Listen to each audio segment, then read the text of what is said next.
Milwaukee M12 3/8 stubby with a 5 XC5 amp, high output battery. BAUER, the Harbor Freight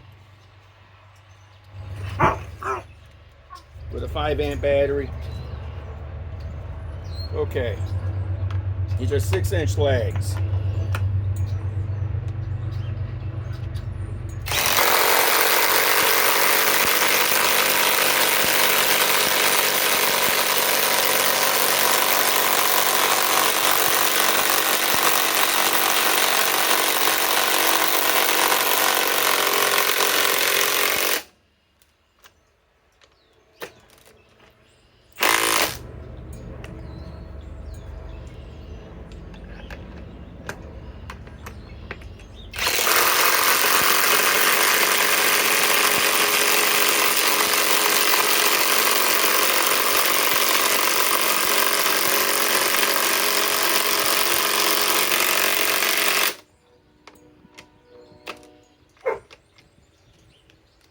Got a feeling they're awful close. Milwaukee, basically, TTI I think makes the BAUER stuff for Harbor Freight, but both 5 amp hours, I think they're close.